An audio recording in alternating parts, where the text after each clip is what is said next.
Welcome to a Noob's Guide to Drazhoath the Ashen. This is Drazhoath, sorcerer prophet of Ashut, lord of the Black Fortress, and master of the Legion of Asgore. Tall hats and bright colors were your dad's Chaos Dwarfs. Drazhoath is the darker and grittier version 2.0. When a Chaos Dwarf teenager wants to rebel, the first thing they do is slap a poster of Drazhoath up on their wall. Drazhoath is so edgy, he could be PS1 graphics, and if he doesn't have swept bangs under there, I'll eat his hat. But in the world of the Chaos Dwarfs, he's the angry young up-and-comer, with a chip on his shoulder a mile wide, and it was put there by the same people he wants to bring down. Drazhoath the Ashen is a playable legendary lord in the Forge of the Chaos Dwarfs DLC, and in this video you'll discover his lore and how that's been translated to gameplay in Total War Warhammer 3. There's so much to cover with the new Chaos Dwarfs race though, that we'll only focus on what Drazhoath is good at here, which is basically using the Hellforge to become a demonic arms dealer. People are always arguing about who the most powerful Chaos Dwarf sorcerer is, but they don't do it around Drazhoath. Equally adept with a spell or a sword, he leads his army from the front, raining fire and ruin down on anyone in his path. And while a few other disciples of Ashut can claim to match him in arcane power, none can match his knowledge of demonsmithing. Only the greatest of the sorcerer prophets are able to forge these molten monsters, as the process to create them is similar to Chaos Dwarf mating rituals, arduous, costly, and with an ironclad binding agreement that's too spicy for the weak of heart to contemplate. Chaos Dwarfs are too arrogant to bargain with a greater demon like some dirty umki, and instead they created a way to enslave demons by binding their essences into weapons, armor, war machines, constructs, blenders, Hitachi wands, and generally anything that needs an extra bit of oomph and an everlasting battery. That's how the Chaos Dwarfs made the Dawi Zharr. Drawn from the depths of the earth and birthed in the boiling blood of Ashut's burning sacrifices. Dawi are quite literally fire given form and then contained within the least amount of metalwork a Chaos Dwarf can scrimp, because the profit margins on these things are already slimmer than an orc slave's waistline. Drazhoath's got their number though, and upkeeps all the Dawi in his army for cheaper with his faction effects and skills. I mean, that's the benefit of knowing how to make them yourself, but it's with the Master of Hell skill trait that his demonsmithing really starts to pay off, increasing Dawi weapon strength and physical resistance, while also making them cheaper to upgrade. And this isn't just the flamey boys, I mean Big Burning Bertha there also gets the discounts. Many demonsmiths have met a cursed end trying to copy Drazhoath's masterful designs. Each time they command the winds of magic and they break their concentration, even if it's only for an instant, Ashut punishes their incompetence one bit of basalt at a time. The curse of stone petrifies their flesh and bones just a little bit more, so it's important to get good real fast. Otherwise, you'll wind up like old man Drazhoath, who, ironically, Drazhoath has to thank for his lack of obsidian nail polish. Once upon a time, Drazhoath was training as an acolyte in the capital city of Zarnagrund, but he pointed out that Granddad must have been caught slipping by Ashut because it looked like that was the only way he could still get hard. Drazhoath responded about as well as any boss does when you question their age, experience, and virility in the same sentence. Drazhoath would have been sacrificed on the spot if he wasn't so damn good. Instead of firing him, metaphorically and also quite possibly literally, Drazhoath transferred the boy to the worst company branch he could think of, the Black Fortress. For over 1,000 years, this burning spire has guarded the Chaos Dwarfs' western border, and it's defended by the Infernal Guard, a band of shamed dwarfs who have sworn to take the Black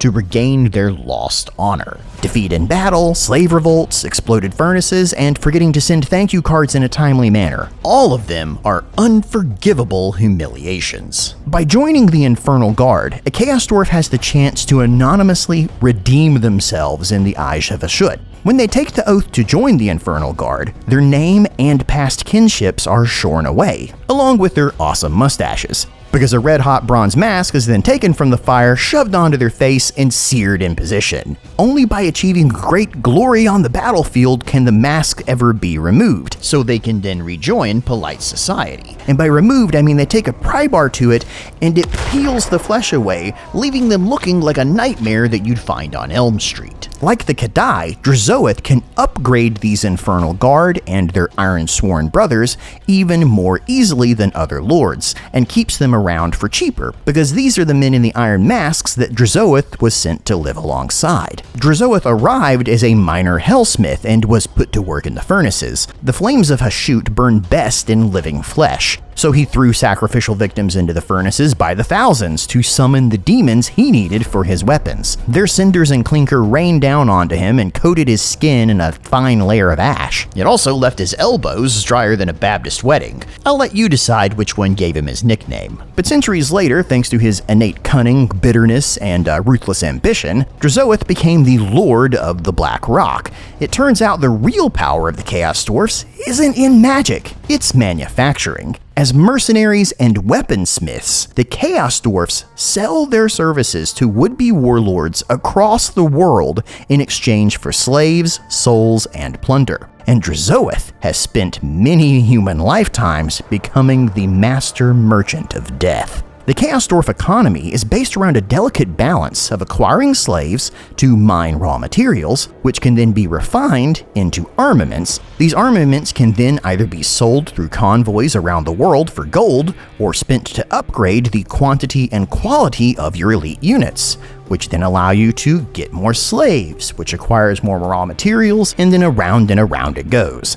Drazhoath gets benefits to both armaments and output, increasing the amount of armaments he can make by 10%, and reducing the cost to upgrade any units in his armies by the same amount. It's with his Hellforge that Drazhoath really shows his mettle, as you don't just increase unit capacity here, but also unlock new bonuses for each of these units to use. They don't automatically equip though, and you'll need to provide regular shipments of armaments to the manufactory to keep their abilities activated, which is where Drazhoath's extra amounts of armaments comes in so very handy. The Conclave back in Zharr Nagrund is unimpressed by his newly minted military-industrial complex, and wish he'd spend more time on his knees glorifying Hashut and less polishing the knobs of his creations. Drazhoath is more than just an arms dealer though. As the undisputed master of the Legion of Asgore, you'll be responsible for protecting and pilfering the Darklands and Mountains of Morn.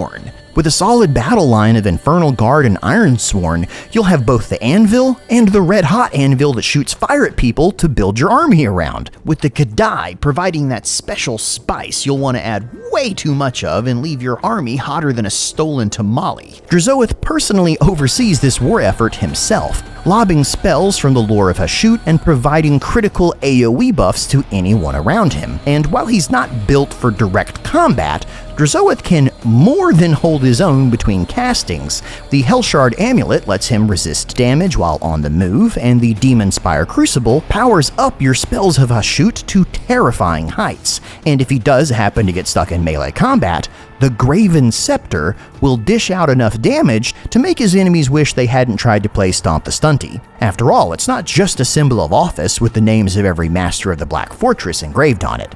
It's also a giant metal beatstick. To help you get around and rain fire and support your troops better, Drazhoath can fly high above the battlefield atop a mighty Bale Taurus, who are either heavily mutated Chaos Dwarfs or what happens when a bovine pisses off the ruinous powers. Either way, in this world, Red Bull isn't the only thing that gives you wings. Drazhoath named the mythological beast Cinder Breath, which is a bit like naming your dog Scrotum Liquor. It's just something they do and not really a pet name. Chaos Dwarfs despise all other forms of life though, and see them as nothing more than contemptible fodder to be exploited and disposed of as needed, so I suppose we're lucky he didn't name him something like T-Bone. For all his power and might, Drazhoath is keenly aware that he's reached an impasse in his career. His black-hearted ambition can carry him no further on the outskirts of nowhere. He's asked to be transferred back to the capital to assume a role as High Priest, but his name is Mud, and as long as old Astrogoth still lives, Drazhoath is staying put.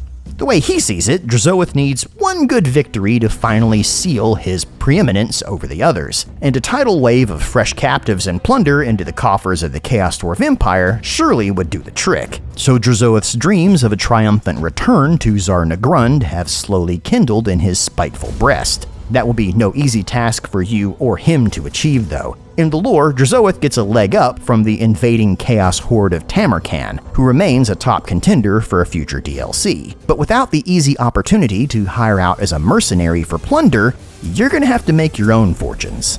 Luckily, Drazhoath has been doing that his entire life. But if you're a millennial watching this, you already know the hard truth. There's nothing Drazhoath could ever do to make a boomer like Astrogoth think, yeah, he's ready for the big time. He and his High Priest yuppie pals are all going to die still at their desks before they ever give up an inch of power.